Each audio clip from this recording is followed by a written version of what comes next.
राजस्थान की खबरों के लिए सीधे चलते हैं जयपुर, जहां मौजूद हैं स्वराज एक्सप्रेस के resident editor Sanjay Bohra.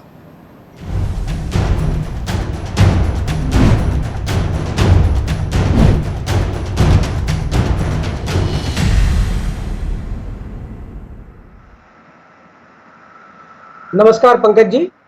Lockdown 3 खत्म होने की ओर अग्रसर है और लॉकडाउन 4 पर चर्चाएं शुरू हो चुकी हैं। कल प्रधानमंत्री की मुख्यमंत्रियों के साथ जो बैठक हुई वो सभी अखबारों में सुर्खियां बनी है। इसके अलावा जो ट्रेनें चलाई जाएंगी उनके ऊपर चर्चा है, लेकिन साथ ही साथ मजदूरों में जो धीरज है वो टूट रहा है, उनमें गुस्सा बढ़ रहा है। उसको लेके कहीं पर घटनाएं भी हुई हैं कि उन्होंने विरोध प्रदर्शन किया, उनके ऊपर लाठीचार्ज हुए। ये तमाम खबरें हैं जिन पर हम चर्चा करेंगे और शुरुआत करते हैं हम पहली खबर से। ये भास्कर ने अपने मुख्य पृष्ठ पर लिया है, इसको लीड बनाया है कि लॉकडाउन 4 संभव है लेकिन रियायतें और बढ़ेंगी। इसमें प्रधानमंत्री ने मुख्यमंत्रियों से पूछा है कि वो 15 तारीख तक बता दें कि किस तरीके का लॉकडाउन चाहते हैं। हालांकि कुछ राज्य इसके पक्ष में हैं कि लॉकडाउन को एक्सटेंड किया जाए, कुछ राज्य हैं वो चाहते हैं कि इसको एक्सटेंड ना किया जाए, कुछ राज्यों ने ट्रेनें चलाने पर आपत्ति जताई है। तो कुल मिलाकर कोई एक राय नहीं बन पाई है। और प्रधानमंत्री ने जो चर्चा की उसमें आर्थिक पैकेज को लेकर के भी काफ़ी बातें हुई हैं। राजस्थान के मुख्यमंत्री अशोक गहलोत ने अपना पक्ष भी उसके ऊपर रखा। अगली खबर पर चलते हैं, ये लॉकडाउन से जुड़ी हुई है। यहाँ पे देखिए, ये अखबार है राष्ट्रदूत, इसने 3 खबरें दी हैं। 2 इसने खबर दी है प्रधानमंत्री और मुख्यमंत्रियों से जुड़ी हुई, और इसमें उसने विश्लेषण किया है। ये ज़्यादातर राजनीतिक विश्लेषण के लिए जाना जाता है ये अखबार, और काफ़ी पॉपुलर है। इसमें इसका कहना है कि प्रधानमंत्री और मुख्यमंत्रियों की कमजोरियां और असफलता ही नजर आई वीडियो कॉन्फ्रेंस में। उसका कहना है कि मोदी का मुख्यमंत्रियों से परामर्श करने का दिखावा है, मुख्यमंत्रियों की झोली में लॉकडाउन खोलने की भारी जिम्मेदारी डालने की कोशिश है।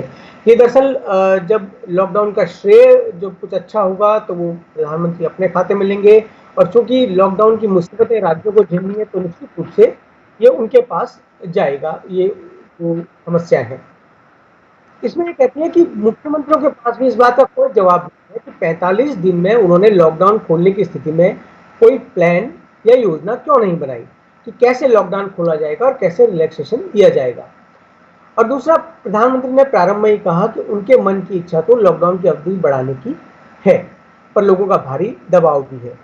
इसलिए इसी अखबार की नीचे खबर है, और इसमें इनका कहना है कि केंद्रीय सरकार जो है वो क्लूलेस लगती है। उसका कहना है, इसका कहना है कि जो हर्षवर्धन है स्वास्थ्य मंत्री, उनका कहना है कि हम भारत में इतनी खराब स्थिति होने की कल्पना नहीं कर सकते थे, और ऐसी विकट स्थिति में जबकि विश्व के अन्य विकसित देशों में भी है, परंतु हमने देश को बुरे से बुरे परिदृश्य के लिए भी तैयार कर दिया है। लेकिन इनका कहना है कि कोई भी प्रधानमंत्री को फीडबैक नहीं दे पाता है, ऑनेस्ट फीडबैक नहीं दे पाता है, क्योंकि प्रधानमंत्री कार्यालय में सत्ता केंद्रित है और प्रधानमंत्री जो है वो विकेंद्रीकरण में विश्वास नहीं रखते हैं, और उनको ज़्यादा सवाल पूछना भी रुचिकर नहीं लगता है। वो आदेश देना पसंद करते हैं, और यही कारण है कि कोई भी उन्हें सुझाव देने का इच्छुक नहीं है। और अगर आप मीमांसा करें तो आप देख सकते हैं कि अब तक जिस तरीके से लॉकडाउन हुआ, आज प्रधानमंत्री मुख्यमंत्रियों से चर्चा कर रहे हैं, लेकिन जब लॉकडाउन घोषणा की गई उसके पहले मुख्यमंत्रियों से कोई चर्चा नहीं की गई थी। इसी तरह जब रेलवे का ट्रेनों का चलाने का शुरू हुआ तब भी कोई चर्चा नहीं गई। आदेश आए दिन बदलते रहते हैं, और अभी भी आईसीएमआर वगैरह का कहना है कि उनसे ट्रेनों को जो शुरुआत की जा रही है, रेलवे चलाई जा रही है, इस बारे में उनसे कोई मशवरा नहीं किया गया है। और तीसरी स्थिति, जो ये तीसरी खबर है, वो सरकार की मनस्थिति को पूरी तरह उजागर करती है। सरकार ने पहले कोई प्रबंध नहीं किए कि कैसे इसको रोकना है। विदेशों से लोग आते रहे, बावजूद इसके कि राहुल गांधी बार बार कहते रहे। उसके बाद लॉकडाउन घोषित कर दिया, और अब लॉकडाउन से निकलने का कोई रास्ता नजर नहीं आ रहा है। जो लॉकडाउन की वजह से असंतोष बढ़ रहा है, सरकार उसको कम करना चाहती है। तो इनका कहना है कि सरकार अब ये सोचती है कि जितनों को होना है हो जाए। ये हर्ड इम्यूनिटी की तरफ बढ़ रही है। ब्रिटेन और स्वीडन ने भी ये रणनीति अपनाई थी। वहां पे शुरू में कोई पाबंदियां नहीं लगाई गई थी, हालांकि बाद में उसके परिणाम उनको भुगतने पड़े। ब्रिटेन में तो हम देख रहे हैं कि सबसे खराब हालत है यूरोप में, और स्वीडन में भी अब मामले तेजी से बढ़े हैं। तो वहाँ पे भी जिस व्यक्ति ने ये सुझाव दिया था, उनकी बहुत आलोचना हो रही है।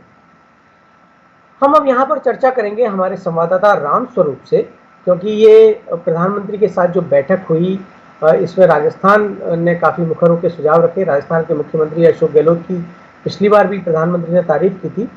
तो राम स्वरूप ये बताइए कि इस बार प्रधानमंत्री के साथ बैठक में मुख्यमंत्री अशोक गहलोत ने क्या क्या सुझाव रखे हैं और क्या मांग रखी। देखिए, बातें तो काफ़ी महत्वपूर्ण हुई है मुख्यमंत्री अशोक गहलोत की, लेकिन अगर मुख्य बातों की बात करें तो मुख्यमंत्री अशोक गहलोत ने साफ तौर पे ये कहा है कि जीवन के साथ में आजीविका बचाना बहुत ज़रूरी है। ऐसे में शहरी क्षेत्र के जितने भी गरीब आदमी हैं उनके लिए भी कोई रोजगार गारंटी कोई स्कीम जो है वो लानी पड़ेगी, ताकि अर्थव्यवस्था की जो है वो भी ठीक पटरी पर बैठ सके। और इसके अलावा जो ग्रामीण क्षेत्र में जो मजदूर काम करते हैं मनरेगा में, उनके अभी जो 150 दिन का उनको रोजगार मिलता है, तो उसको भी बढ़ा करके मजदूरी के जो दिन है वो 200 करने की मांग की है। ये दोनों मांगे जो है सभी जो ग्रामीण और परिवेश और शहरी क्षेत्र में जो लोग निवास करते हैं उनके लिए किए, क्योंकि पिछले 2 महीने से सारे काम धाम बंद पड़े हैं, लोगों की आर्थिक स्थिति काफ़ी खराब हो गई है। और साथ में ये भी कहा कि हम सभी को मिल करके जनता को सामाजिक सुरक्षा देनी पड़ेगी, तभी जो लोग हैं उन सबको हम कह पाएंगे कि भी आपको ठीक तरीके से रहना है, जीना है, जैसी परिस्थिति है उसमें ठीक रहना है। ये 2 बातें काफ़ी महत्वपूर्ण है जो मुख्यमंत्री अशोक गहलोत ने बताइए कि राजस्थान नरेगा में टॉप पर आ रहा है और ये अल्टरनेट बन के आया है जो रूरल क्षेत्र में जो एम्प्लॉयमेंट देना है, क्या उसको लेके कुछ मांग की है, क्योंकि राजस्थान सरकार लगातार मजदूरों की संख्या बढ़ा रही है। देखिए, राजस्थान पूरे देश में टॉप स्थान पे है मनरेगा काम के लिए। जिस तरह से कल शाम तक की बात करें तो 24 लाख मजदूरों को जो है रोजगार का आंकड़ा पहुंचा। ये पूरे भारतवर्ष में देखा जाए तो सबसे ज़्यादा जो मजदूरी का जो आंकड़ा है वो राजस्थान को जाता है। तो राजस्थान ने सबसे ज़्यादा मजदूरों को राहत दी है। मुख्यमंत्री ने ये मांगे कि उसके में दिनों की जो है मनरेगा में बढ़ोतरी की जाए। जिस तरह से अभी 150 दिन का मजदूरी दी जाती है मजदूरों को, जो समय काम का समय मिलता है, तो अब उसको बढ़ाने की मांग की है ग्रामीण क्षेत्रों में। साथ ही जो शहरी क्षेत्र के जो गरीब तबके के लोग हैं उनके लिए भी रोजगार के अवसर पैदा करने की बात की है। राम स्वरूप, आप हमारे साथ बने रहिए, हम आपसे और भी चर्चा करेंगे आगे खबरों पे। इधर मजदूरों का सब्र का बांध टूट रहा है। कल राजधानी जयपुर में बिहार और बंगाल के बहुत से मजदूर सड़क पर आ गए और उनमें काफी आक्रोश था, और बाद में पुलिस ने उनको नियंत्रित करने के लिए लाठीचार्ज कराया। उनका कहना है कि उनके पास काम नहीं है, खाने को अनाज नहीं है, मकान मालिक किराया मांग रहे हैं, उन्होंने पंजीयन करवा दिया लेकिन उनको घर जाने को नहीं मिल रहा है। इन सब बातों को लेकर के जब वो विरोध प्रदर्शन करने आए तो आप तस्वीर में देख सकते हैं काफ़ी भारी संख्या में ये मजदूर यहाँ पर जमा है। नाहरी का नाका एक इलाका है जयपुर का, उसमें ये मजदूर आए थे। और इसमें आप देख सकते हैं कि जब इतनी भारी संख्या में मजदूर एक छोटी सी गली में आए हैं तो सोशल डिस्टेंसिंग की भी कोई पालना नहीं हो सकती थी। इसमें कुछ मजदूर घायल भी हुए हैं। डीसीपी राजीव पचार ने बोला है कि मजदूरों की मांग है कि घर उनको भेजा जाए और आटे की बजाय चावल उनको उपलब्ध करवाया जाए। और धर्मेंद्र सागर हैं एडिशनल डीसीपी, उनका कहना है कि किराए के संबंध में भी उनकी कुछ शिकायतें आई थी और उनको सुलझा दिया गया है। अब हम लेते हैं एक और खबर। ये ट्रेनें जो चल रही हैं यहाँ पर राजस्थान में, उसको लेकर के ये खबर है और इसमें बताया गया कि जयपुर से 4 ट्रेनें चलेंगी और 4000 श्रमिक अपने घर जाएंगे। हम फिर से रामस्वरूप से बात करते हैं। रामस्वरूप, ये बताइए कि राजस्थान से कुल कितनी ट्रेनें अब तक गई हैं और आगे क्या इनका शेड्यूल है, कितनी ट्रेनें और चलाई जाएंगी? देखिए, अभी जो दैनिक जो ट्रेनें शुरू की गई है, वापस ट्रेनों का आवागमन शुरू किया, तो उसमें जो 30 ट्रेनें चलाई गई है उनमें से 16 ट्रेनें दैनिक है, यानी कि वो प्रतिदिन चलेंगी। और उसके अलावा जो बाकी ट्रेनें हैं वो अलग अलग डे वाइज है, कोई सोमवार को, मंगलवार को, या अलग अलग डे को। इनमें से जो 4 ट्रेनें जो राजस्थान के से होकर गुजरेगी, उनमें कोटा को 3 ट्रेनें हैं, 3 ऐसे रास्ते हैं जहाँ से कोटा से होकर गुजरेगा। उसके अलावा अजमेर भी है और जयपुर भी है। तो कह सकते हैं कि जयपुर के और अजमेर और कोटा, यहाँ से जो है ट्रेनों में मजदूरों को या बाकी जो आदमी है उनको जाने की बहुत बड़ी सुविधा मिलेगी। ये तो आम आदमी के लिए वहाँ हुआ जिन्होंने ऑनलाइन अपने टिकट लेकर के जो है यात्रा करना चाहते हैं वो उनके लिए है। लेकिन जहाँ तक श्रमिकों की बात करें तो श्रमिक स्पेशल ट्रेनें वो इसके अलावा है, यानी कि अभी तक जितने भी मजदूर भेजे गए हैं, चाहे वो बाड़मेर से भेजे हो, चाहे अजमेर से या कोटा से या जयपुर से, वो ट्रेनें अलग गई है। उसका शेड्यूल जो है वो तय जिला प्रशासन जब मांग करता है सरकार से कि भी फलां जगह के लिए इतने मजदूर हो गए, इनको ट्रेन दीजिए, तब रेलवे ट्रेन उपलब्ध करवाता है। और अभी तक जितने भी ट्रेनें गई है वो जिला प्रशासन की मांग पर ही उपलब्ध करवाई गई है, वो ट्रेनें अलग है। और ये जो ट्रेनें संचालन इनका शुरू किया गया ये उनसे अलग है। रामस्वरूप, बहुत बहुत शुक्रिया इस जानकारी के लिए। और अब बढ़ते हैं अब दूसरी खबर की तरफ। हम लगातार चर्चा कर रहे हैं कि किस तरह से कोरोना क्राइसिस का इस्तेमाल राज्य सरकारें, खासकर बीजेपी के शासन वाली जो राज्य सरकारें हैं, वो एंटी लेबर और एंटी फार्मर कानून को लागू करने में कर रही हैं। यूपी और एमपी ने अगर लेबर लॉ सस्पेंड कर दिए हैं, तो कर्नाटका ने लैंड एक्विजिशन एक्ट में बदलाव किया है।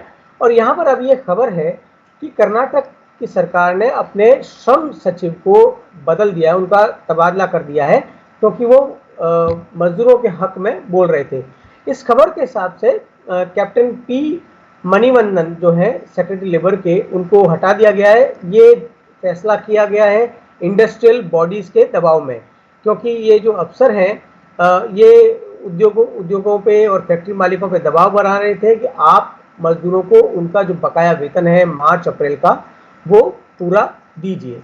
और सोर्सेस जो कह रहे हैं कि ये जब उन्होंने फैक्ट्री मालिकों को बोला तो वो जाकर के और सरकार में लोगों से मिले, और उसके बाद ये अचानक फैसला आया है।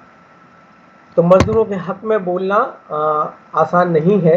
अगर एक सरकारी व्यक्ति, एक इतने बड़े पद पर बैठा व्यक्ति, उसको ये भुगतना पड़ सकता है, तो बाकी लोगों की सोची जा सकती है।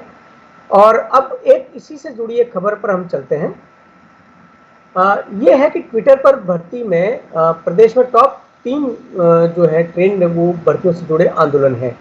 और ये मैंने भी नोट किया है कि मुख्यमंत्री अशोक गहलोत हो, सचिन पायलट हैं जो उप मुख्यमंत्री, उनका ट्विटर हैंडल हो, या सरकार के कोई दूसरे मंत्री, जब भी वो कोई ट्वीट करते हैं, किसी बात पर अपनी कोई टिप्पणी करते हैं, तो ये तमाम लोग जो बेरोजगार लोग हैं, आप देखिए उनके ट्विटर हैंडल पे जाकर के आपको हमेशा एक फ्लड मिलेगा, एक बाढ़ सी आई हुई मिलेगी।